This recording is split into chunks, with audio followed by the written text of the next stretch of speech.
Hello viewers, আমার নতুন একটি ভিডিও আবারও তোমাদের সবাইকে স্বাগত। তো আজকে বিকালে বাড়িতে আমাদের কাঁচা আম ছিল, তো ভাবলাম সেটাকে কেটে খাই, কারণ বাড়িতে খুবই গরম হচ্ছিল। তো বাড়ির বাইরে এসে এই তো আমি এই রাস্তা দিয়ে চলে আসছিলাম, আর এখানে পরিবেশটা বেশ ভালোই ছিল, কারণ এখানে অনেক গাছপালা আর পাশে একটা পুকুরও।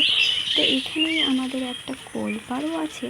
তো সেখানে বসে ভাবলাম যে এই আমটিকে কাটবো আর সবাই মিলে খাবো। তো আজকাল তো খুবই রোদ্দুর আর গরম হচ্ছে, যাই হোক তাও গাছের নিচে কিছুটা হলেও একটু স্বস্তির আরাম আছে। তো এখানে একটু ভালো জায়গা পেয়ে বসে পড়লাম, আর সাথে একটা চাকু নিয়ে আসছিলাম।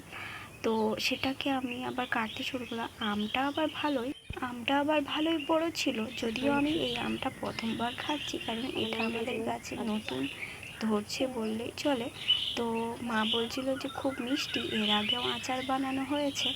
তো ভাবলাম আজকে রোদ আর এই সময় একটু টক না খেলেই নয়।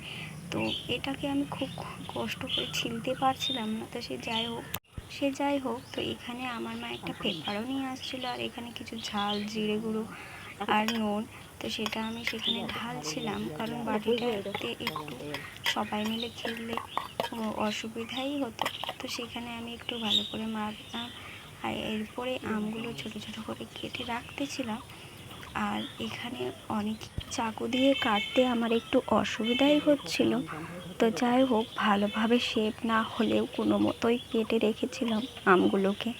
তো এরপরে আমাদের প্রতিবেশী দুইজন চলে আসে, আমার মা আর সবাই মিলে আমরা এগুলো খাই। তো এই ছিল এই ফাইনাল লুক। তো চলো আজকের ভিডিওটি এখানেই, পরবর্তী ভিডিওয়ে আবার দেখা হবে। আর ভিডিওটি ভালো লাগলে লাইক, কমেন্ট, শেয়ার করো। আজকের জন্য টাটা।